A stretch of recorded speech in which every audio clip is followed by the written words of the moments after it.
안녕하세요. 저는 아직은 미혼인, 그러나 결혼식 준비까진 갔다가 파혼하고 다시 솔로가 된 여자입니다. 말 그대로 결혼을 약속한 예비 신랑이 있었는데 결혼식이 제대로 엎어졌다는 뜻입니다. 예비 신랑은 무엇보다 순수한 농촌 총각이었거든요. 대체 순수함으로 위장하여 다가오는 사람은 어떻게 구분을 하면 좋을까요? 이번 계기로 인해서 제가 사람을 믿는 게 참 두려워졌습니다. 이걸 하늘이 도왔다고 하는 게 맞는데도 여전히 마음 불편하네요. 제게 어떤 사연이 있었는지 한번 들어봐 주세요. 저는 농촌 일을 하다 올라온 순수 총각과 결혼식도 아닌 상견례를 앞뒀다가 파토가 나버렸는데요. 제가 30대 초반까지 연애를 못 해봤거든요.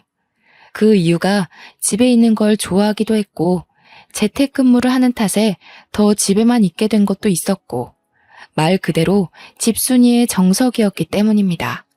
주위에서 친구들이 연애 좀 하라고 하지만 전 30대를 넘긴 당시에도 연애보단 집에서 몸 편하게 쉬는 게 더 좋았던 사람이었어요.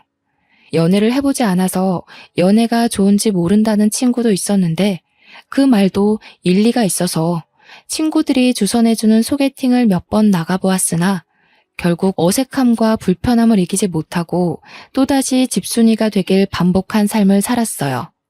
이성 간의 교제가 말처럼 재밌지는 않구나. 그런 확신만 얻는 시간들이었습니다.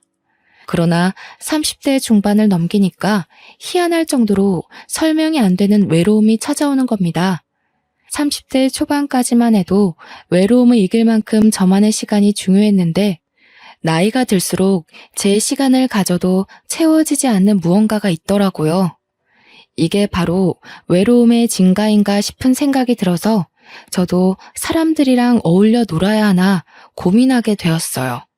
그래서 친구들의 추천으로 동호회를 가입해봤는데요. 제가 찾은 동호회는 다름 아닌 모여서 책을 읽는 모임이었습니다. 한 달에 5만 원씩 회비가 있었는데 그걸로 동호회 사람들끼리 맛있는 것도 먹고 산책도 가고 평안한 시간을 보내는 그런 취미 활동이었죠.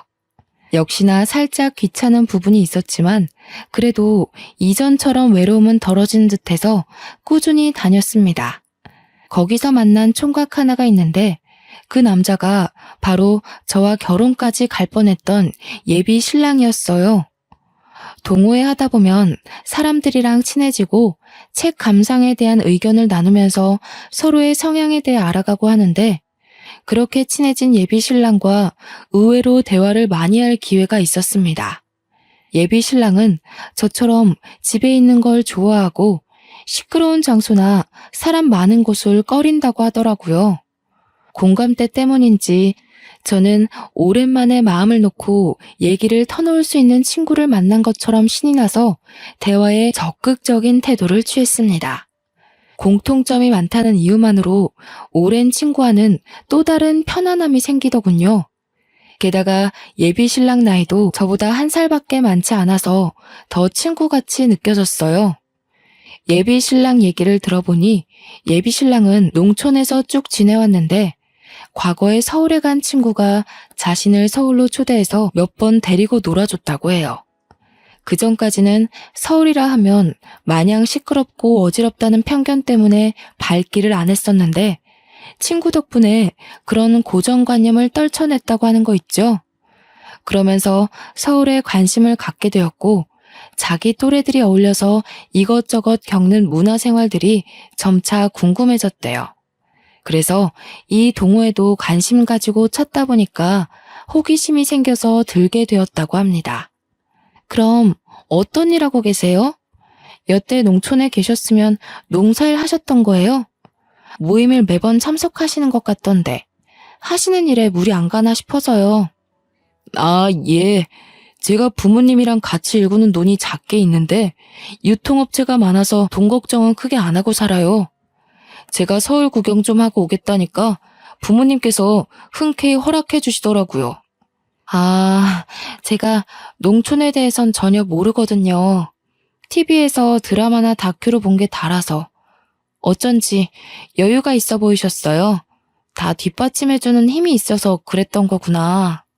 예비신랑은 제 감탄에 쑥스러워하더니 오히려 자기는 불효자식이라고 하는 겁니다.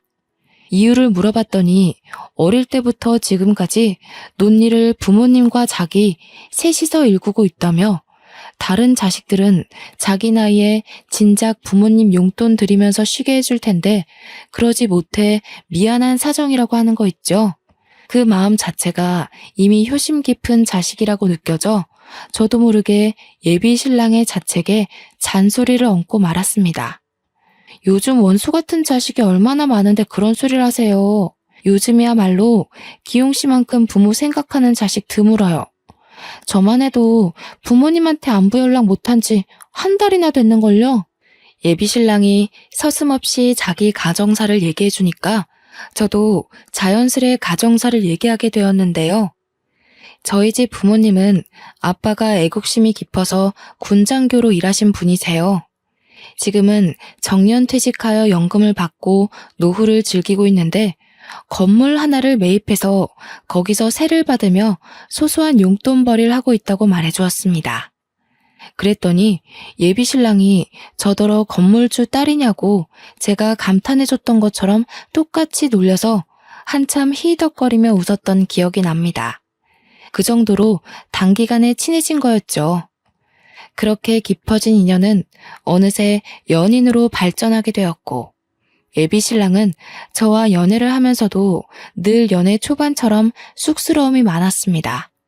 주로 먼저 리드를 하는 사람이 저였을 정도였어요.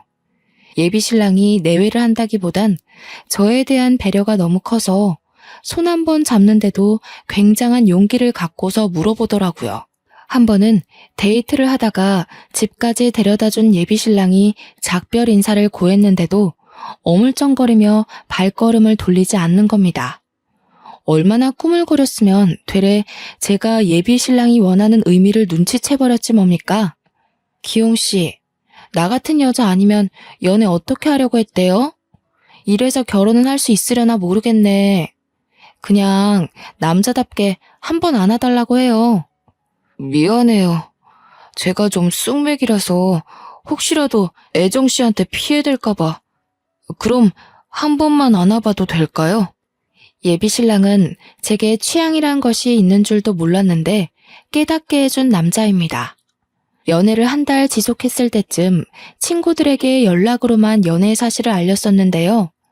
친구들이 드디어 연애하냐고 소개해달라고 어떤 남자냐고 숨 쉴 틈 없이 질문 세례를 너무 쏟아서 당시 정신이 없었어요. 너무나 순박한 남자라고 했더니 친구들이 저보고 남자가 잡혀 살겠다고 놀리기도 했습니다. 제가 집순이 생활에 연애를 못 해봐서 그렇지 맹탕인 성격은 아니었거든요. 한 번씩은 친구들이 무심하다, 까탈스럽다, 남자들이 그런 털털한 여자친구로 밖에 생각 안 한다. 이런 잔소리를 꽤 하곤 했으니 제가 어떤 타입의 여성인지는 감이 오시죠? 제가 봐도 친구들이 저 순박한 예비 신랑을 내가 잡아먹는 건 아닌가 놀릴만도 하더라고요. 친구들과 예비 신랑은 시간이 안 맞아서 직접 얼굴 보고 인사시키지는 못했으나 차라리 전 잘 됐다고 봅니다.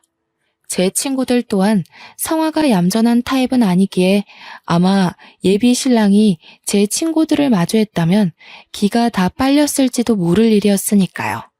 그런데도 제 예비 신랑은 자기 일정 때문에 친구들 못 만나줘서 미안하다고 제 친구들한테 자기 이웃이하는 과수원에서 사과를 인당 한 박스씩 보내준 거 아니겠어요? 야, 네 애인 장난 아니야. 그 남자 꼭 잡아. 연애 안 하더니 그렇게 좋은 남자 만나려고 네가 여태 솔로였나 보다. 너 진짜 잘해라. 그런 남자 놓치는 것도 죄야. 부러운 기집애. 나는 남자 수십 명을 만나도 그런 벤츠는 안 오던데. 무슨 복을 타고났으면 이렇게 잘난 남자가 우리 애정이한테 붙었대? 거기 독서 모임 어디야? 나도 좀 가자. 친구들이 저를 공격하면서 예비 신랑을 치켜 세워주는데 이게 그렇게 기분 좋은 일인지 몰랐네요.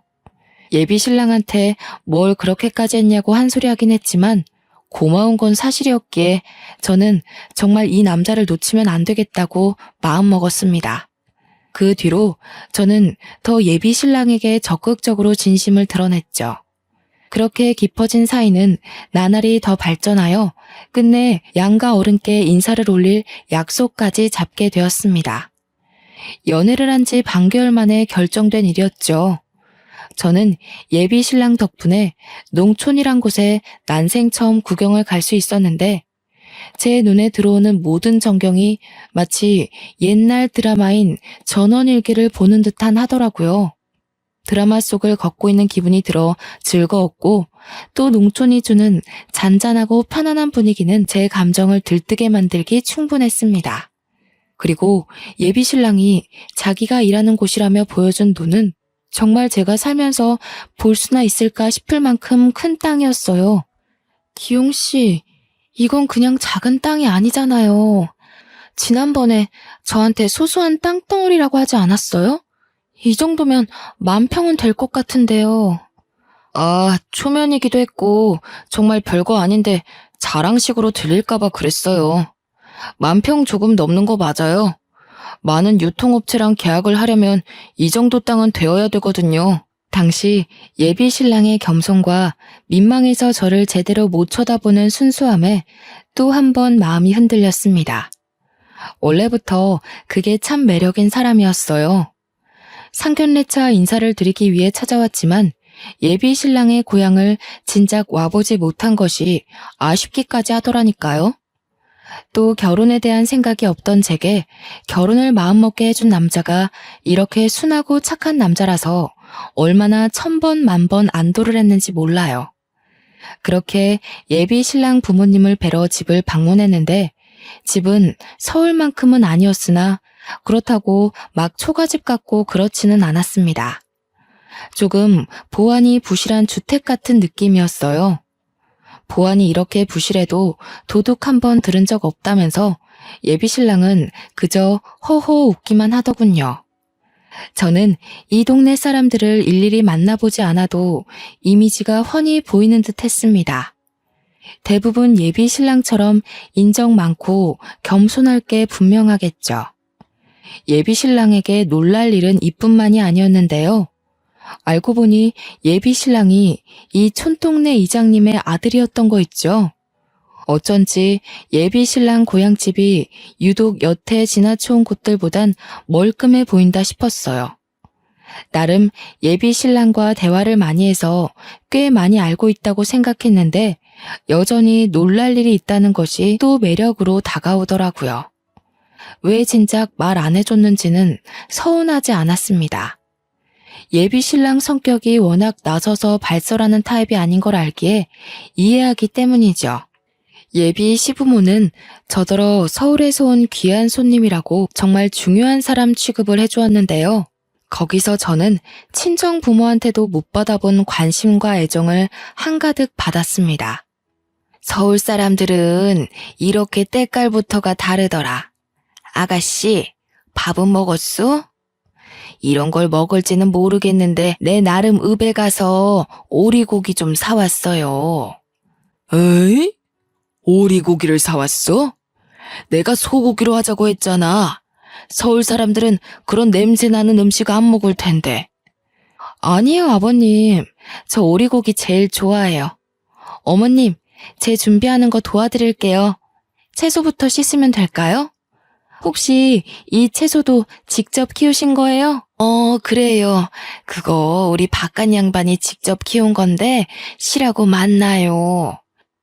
서울에서 먹는 채소랑 다른 느낌이니까 양껏 먹어봐요. 그리고 준비는 다 했어. 가서 앉아 있어요. 애정씨, 이리 와서 앉아 있어도 돼요. 이미 다 차려져 있는데요, 뭘. 부모님 도우는 건 제가 할 테니까 쉬어요. 여기까지 걸어 들어오느라 고생했잖아요. 차가 진입하기엔 다소 어려운 길목 끝에 있던 집이었기에 한 20분을 걸어서 당도했던 걸로 압니다.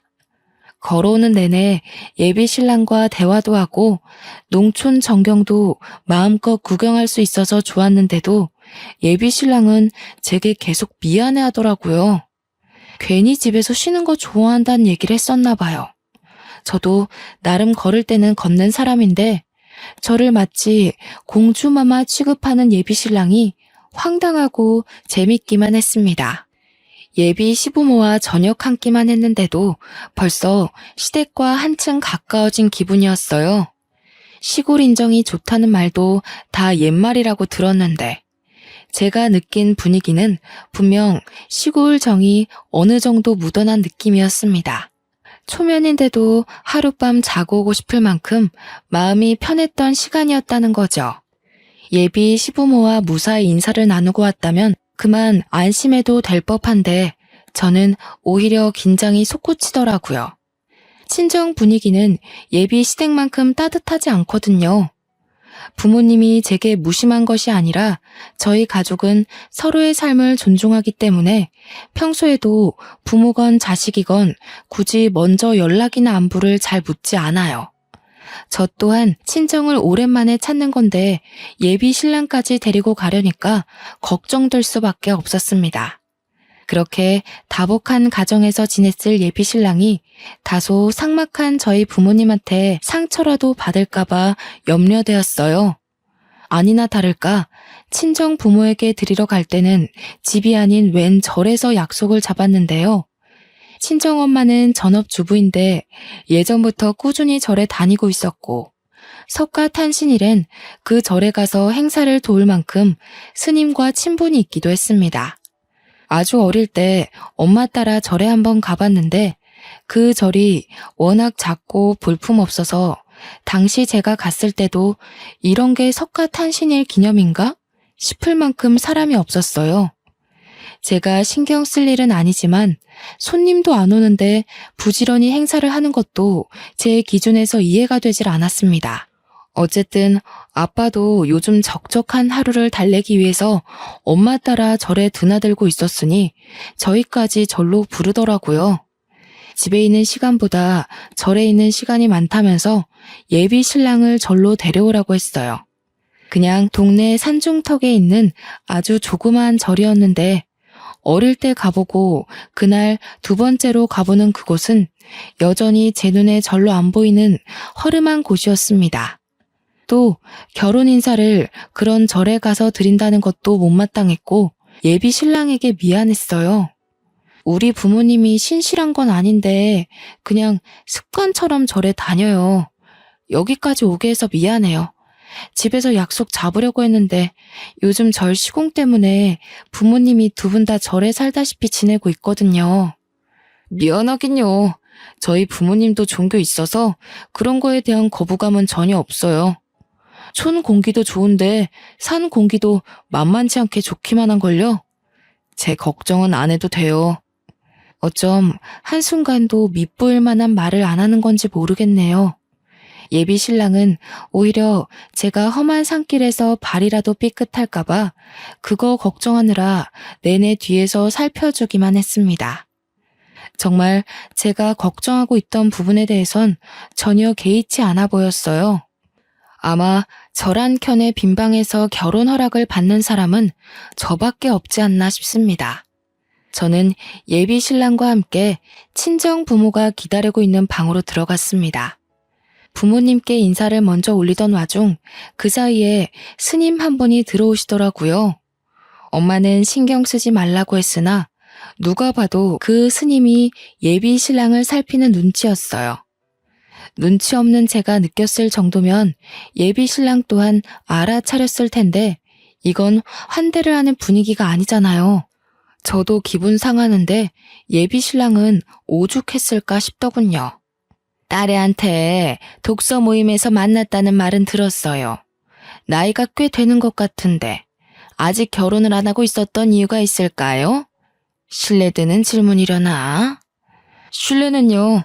단지 부모님 모시고 일만 하느라 결혼 정년기를 모르고 넘겼던 것도 있고 또 애정씨 만나기 전에는 딱히 결혼에 관심이 없었습니다.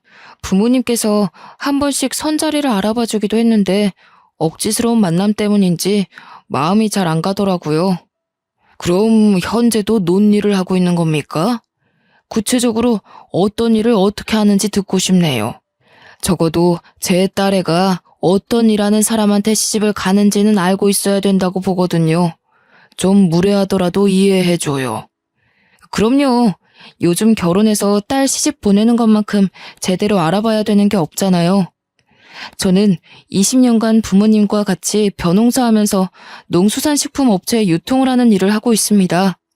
현재 협업 중인 소비처는 6군데 정도 되고요. 애정 씨와 결혼만 허락해 주신다면 집이랑 혼수는 전혀 걱정할 필요 없다고 말씀드리고 싶어요. 워낙 감정 표현에 서툰 사람이라서 친정 부모의 압박 눈빛에 주눅이 들 거라고 생각했는데 예비 신랑은 생각 외로 부모님께 자기 의사를 잘 전달하더라고요. 제가 알던 모습과 다르게 이런 강단 있는 면모를 또 처음 봤던지라 그날 예비 신랑을 향한 제 마음이 더 커졌을 겁니다. 친정 부모의 의중이 어떤지 저 또한 제대로 묻지 못해서 잘 모르지만 우선 예비 신랑과 작별 인사를 하는 얼굴은 그리 어둡지 않았어요. 그러나 평소에 표정을 확연하게 드러내는 분들이 아니거든요. 그래서 저 얼굴이 예의상인지 진심인지 확신하기는 쉽지 않았습니다. 친정 부모와 인사를 끝마치고 산을 내려와서 저는 예비 신랑한테 사과를 했어요. 스님이 저희 나갈 때까지 지켜보고 있었던 것도 친정 부모의 압박 신문도 그냥 그곳에서 느꼈던 모든 분위기에 대해 용서를 구했어요. 괜찮다니까 그러네요. 딸이 좋은 남자한테 시집가길 바라는 마음에 그런 거잖아요. 만약 제 딸이 시집을 간다고 남자를 데려왔다면 저 또한 애정씨 부모님처럼 똑같이 그랬을 거예요. 그게 딸 가진 부모 마음 아니겠어요? 예비 신랑이 매번 괜찮다고 해주고 단지 저라는 이유만으로 모든 걸 포용하려고 해서 고맙지만 한편으로는 솔직하게 서운한 걸 얘기해주길 바랄 때도 있습니다. 분명 마음 한켠에서 속상한 것이 있을 텐데도 그마저 그냥 합리화하려는 것 같아 제가 다 걱정이 되더라고요.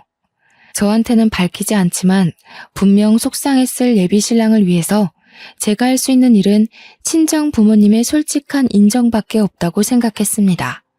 그래서 그날 이후 부모님께 온 연락을 통해서 저는 예비 신랑의 장점을 더 어필하려 했어요. 그런데 말입니다. 엄마가 먼저 예비 신랑 평판에 대해 선수를 쳐버리지 뭡니까?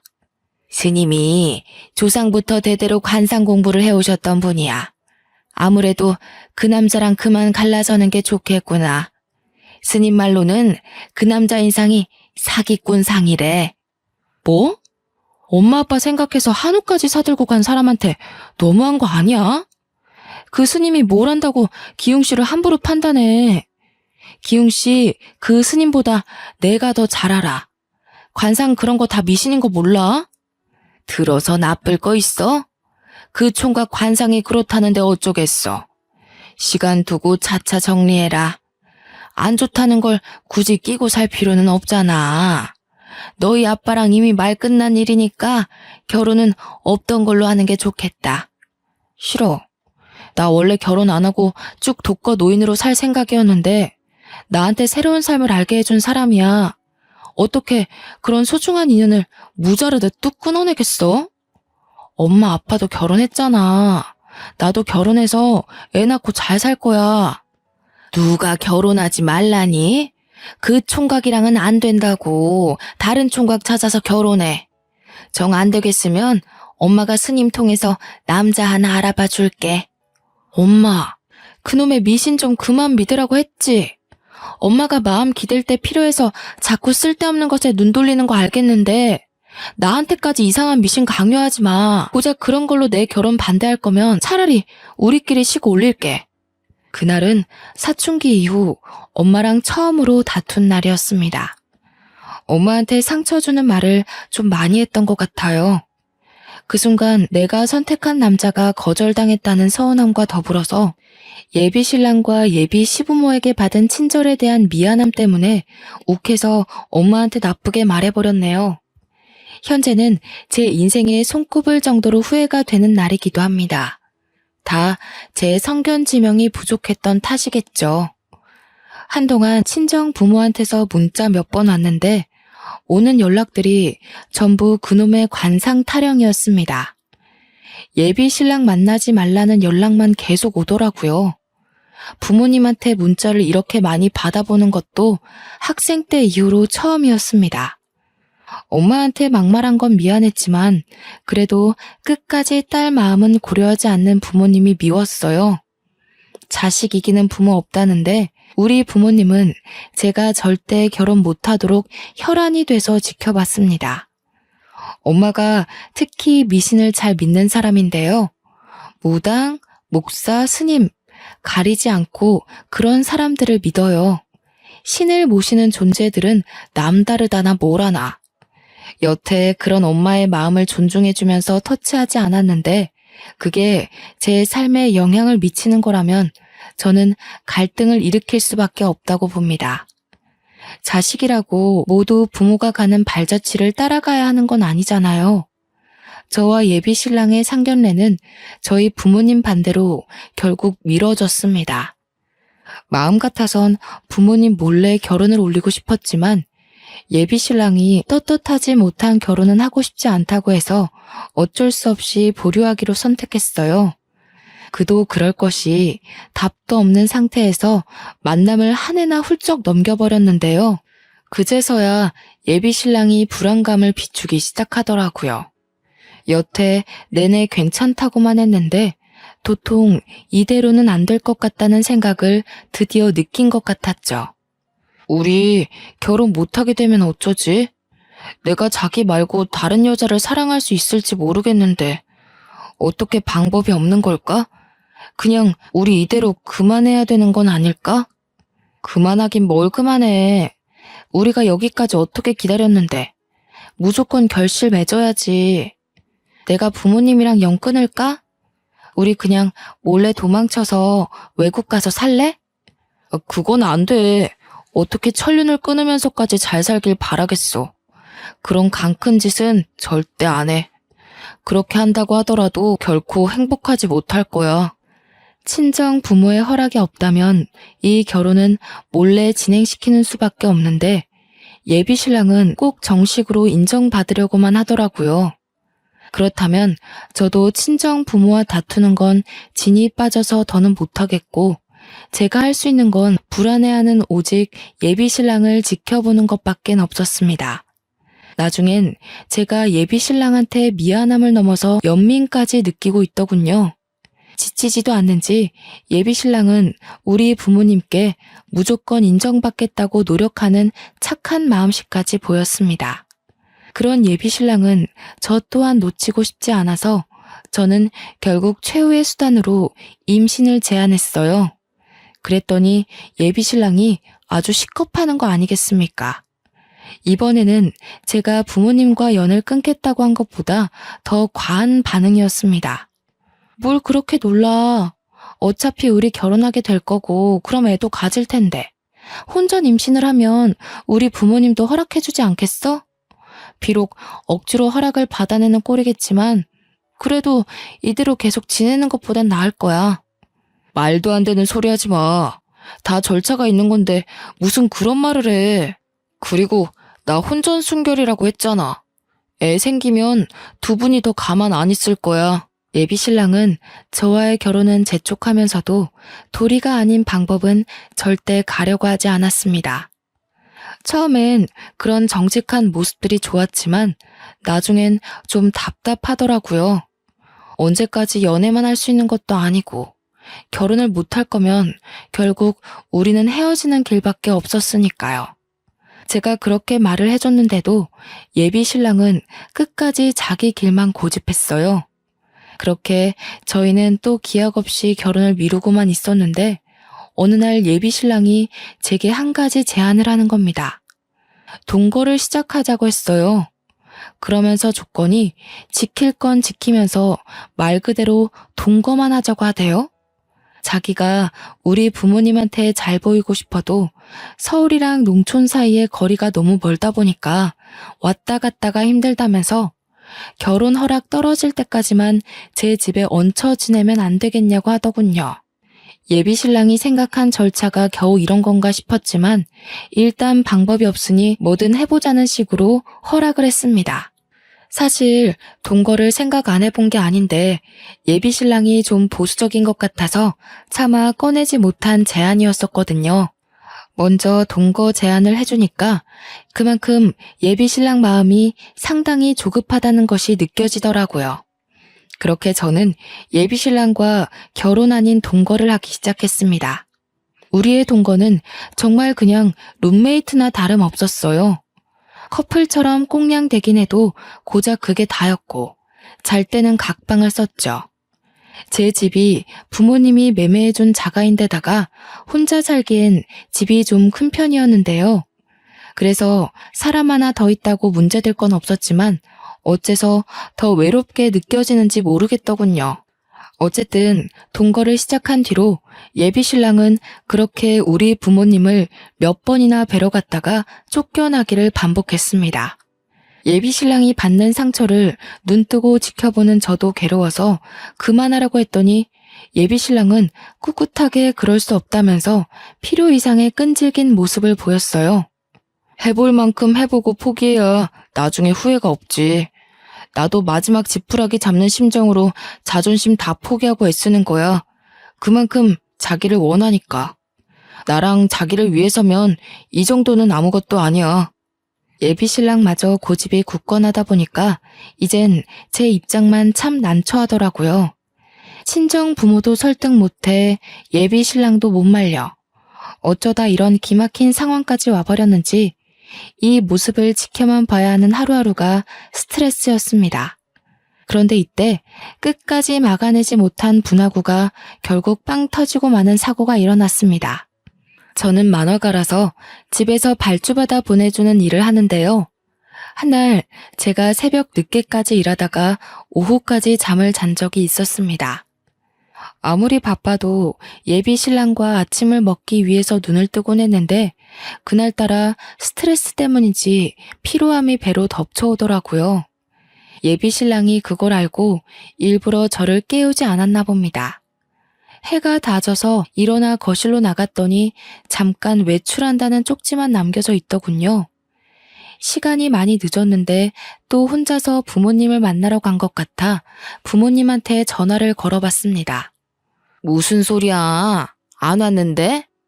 넌 전화해서 한다는 소리가 그 총각 얘기밖에 없니? 이참에 말 좀 전하자.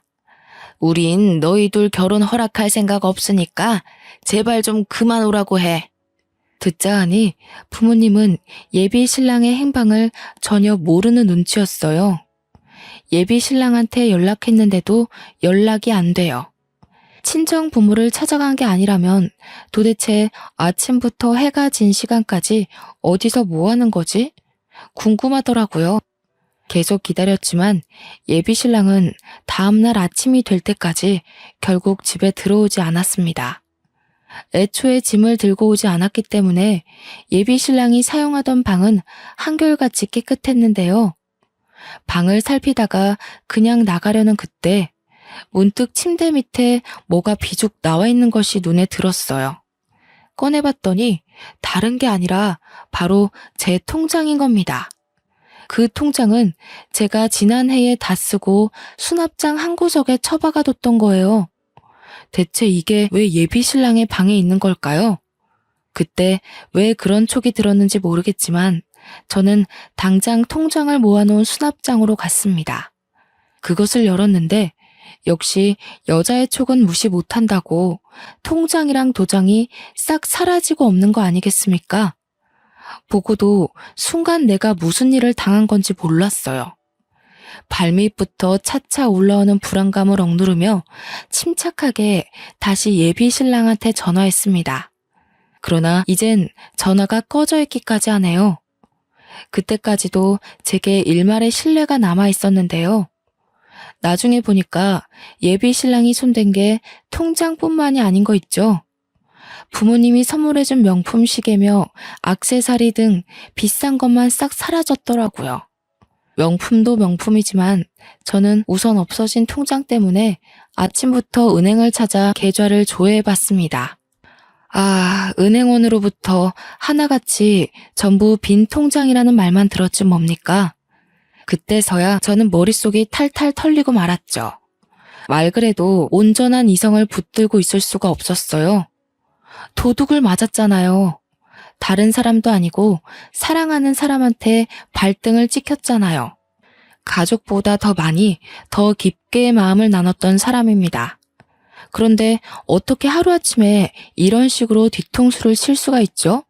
대체 왜요? 전날까지만 해도 저한테 조격을 선수해주던 남자였어요. 이게 앞뒤 어울리는 상황인가요? 그 당시 다리가 후들거려서 제대로 지탱하기 힘들 정도로 혼란스러웠지만 일단 예비 신랑을 당장 경찰에 신고하고 농촌으로 향했습니다. 예비 신랑은 농촌 사람이기 때문에 서울에 저 말고 연고가 따로 없거든요. 예전에 서울 소개해줬다는 친구도 오래돼서 연락 끊은 지가 꽤 됐다고 했고 농촌에서 세월을 다 보냈다 보니까 있던 친구들이 자연스레 멀어졌다고 했어요. 그러니 급하게 갈 곳이라곤 당연히 고향밖에 없지 않겠습니까? 대중교통을 타고 가는 내내 대체 왜 나랑 결혼할 사람이 이런 도둑질을? 그 생각에 한참을 멍 때렸습니다. 농촌에 도착하고 예비 시부모 댁을 찾았는데 저를 반겨줬던 그 얼굴들은 온데간데 없고 굉장히 당황들 하더라고요. 어머님, 아버님, 갑자기 찾아와서 죄송한데요. 혹시 기웅 오빠 여기 안 왔나요? 어제 갑자기 제 돈 들고 사라졌는데 오늘까지 연락이 안 돼서요. 양해를 구하고 사정까지 대충 말하며 물었는데도 예비 시부모는 더 당황하기만 할 뿐 자기들은 모른다는 말만 고집하는 거 있죠. 근데 그 모습이 누가 봐도 티가 날 정도로 우왕좌왕하는 태도였습니다. 그냥 지나치기엔 제 두 눈에 두 분이 수상해 보였다는 거죠. 분명 예비 신랑이 어디 있는지 아는 것 같은 표정이었어요. 여기까지 오는 내내 예민해졌던 저는 결국 화를 냈고 경찰 불렀는데 자꾸 예비 신랑 일 숨긴다면 시부모도 신고할 거라고 했더니 그제서야 식겁하며 입을 여는 거 아니겠습니까? 아유, 우리는 정말 모르는 일이에요. 그냥 그 총각이 부탁 들어주면 돈 준다길래 아가씨 하나 올 거니까 부모인 척만 해주면 된다고 해서 그렇게만 했을 뿐입니다. 그 총각에 대해선 정말 아무것도 몰라요. 미안해요, 아가씨. 신고만 하지 말아요. 이건 또 무슨 날벼락 같은 말인지요. 제가 더 감당해야 할 문제가 있었나 봐요. 지금 예비 신랑이 여기 이장님 아들이 아니라고 하지 않습니까? 게다가 여기 이장님도 예비 신랑을 겨우 2번 본 사이라고 하는 겁니다. 처음에 예비 신랑이 와서 황당한 부탁을 했을 때 이거 사기 아니냐고, 나중에 우리한테 문제 생기는 거 아니냐고 이장님이 불안해서 물었는데도 예비 신랑은 어디 떠벌리면 가만 안 두겠다고 위협을 했다고 합니다. 그러니까 이 사람들은 저의 예비 시부모가 아니었던 거예요. 생판 관련 없는 사람이었다고요. 이장님 말을 듣고는 그만 다리에 힘이 풀려 그대로 주저앉아 버렸습니다. 심지어 이장님 입에서 나오는 예비 신랑의 모습은 제가 알던 사람이 아니었어요. 아마 그게 예비 신랑의 본색이겠죠?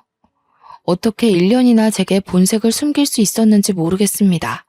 참, 욕도 안 나오더군요. 역시 경찰 인력은 남다르다고 그놈을 잡았다는 연락을 24시간도 안 돼서 받았습니다.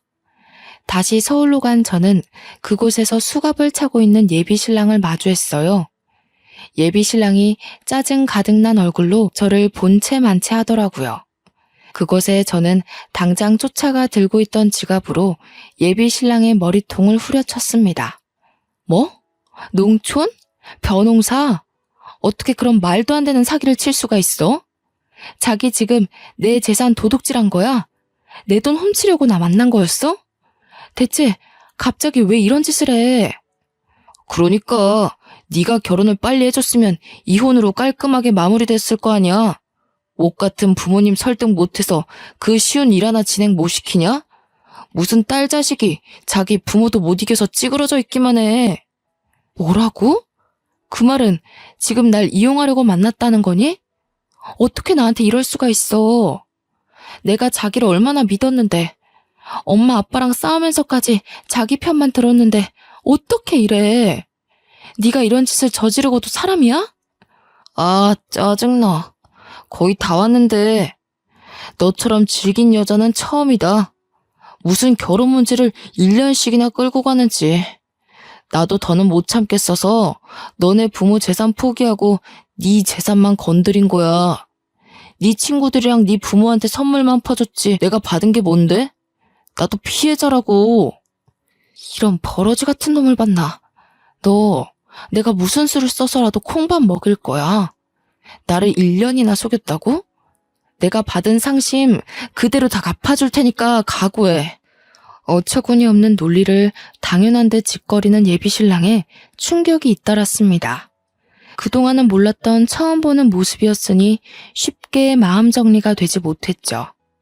예비신랑은 원래 목적이 친정 부모 재력이었고 그 다음이 내 돈, 예물, 그리고 재산 분할이었다고 하더군요.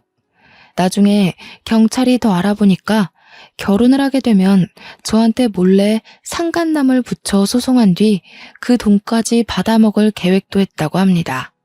자기도 길게 들인 시간에 비해 얻은 것이 하나도 없어서 홧김에 직접 진술했대요. 당연히 제가 뒤이어 신고했던 농촌 이장님도 조사 차원에서 경찰서를 방문했습니다. 예비 신랑과 서로 마주치고는 농촌 이장님이 예비 신랑을 막 나무라는데 예비 신랑이 이장님한테 찍소리도 못하게 위협을 주더라고요. 경찰이 아니었다면 한 대 칠 개새도 있었던 것 같아요. 결국 예비 신랑이 제게 말했던 것들 중 진짜는 하나도 없었던 겁니다. 연이어 닥치는 충격에 저는 결국 울음을 터뜨리고 말았는데요. 예비 신랑은 그 와중에도 자기가 훔친 것들을 내놓기 싫어서 숨기느라 경찰이랑 실랑이를 벌이고 있었습니다. 소식을 들은 친정 부모가 경찰서에 있는데 부모님은 제 탓을 하지 않고 예비 신랑만 욕을 하면서 고소할 거라고 맞대응했고요.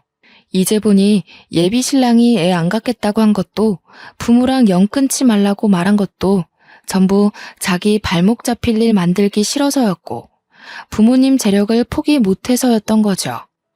생각할수록 열이 받쳐서 저는 그대로 신고 있던 운동화를 벗어 예비신랑 등짝을 패기 시작했습니다.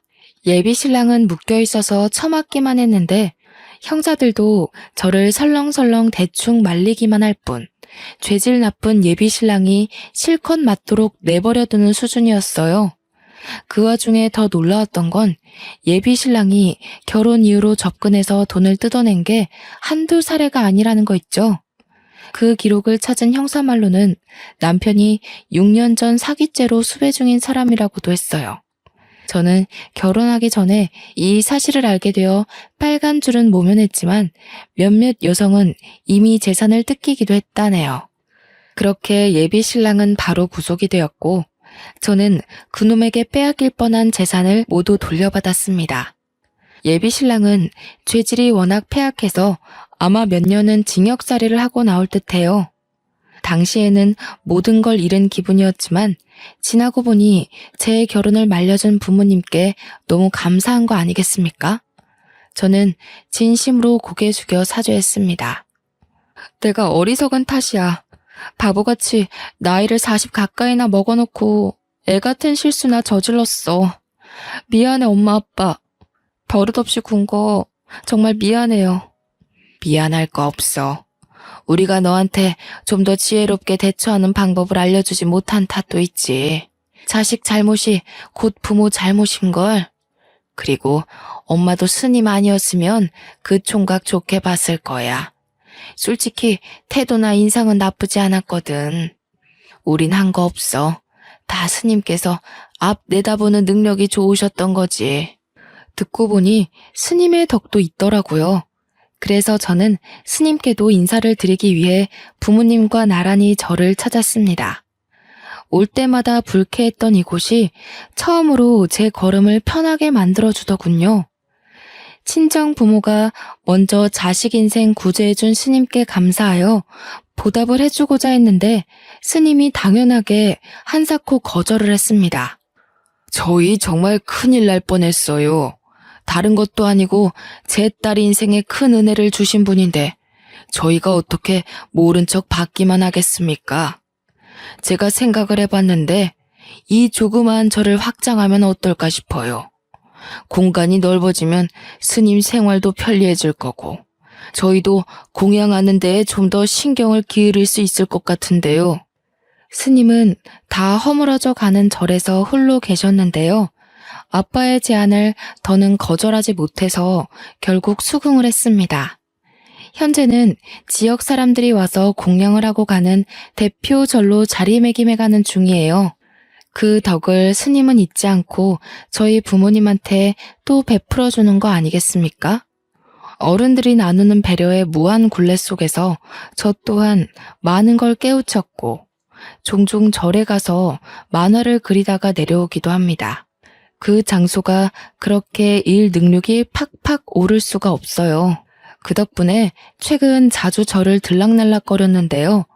한날은 절을 찾아온 손님이 제가 문 열어놓고 작업 중인 곳으로 기웃거린 적이 있었어요.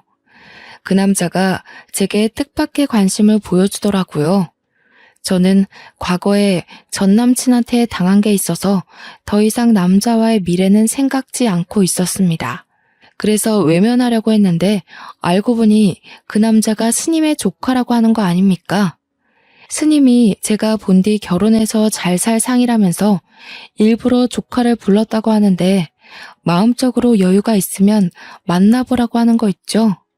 스님의 제안이니 대차게 거절하기도 좀 그래서 현재는 억지스럽지 않을 만큼 쉬엄쉬엄 서로 알아가는 중에 있습니다.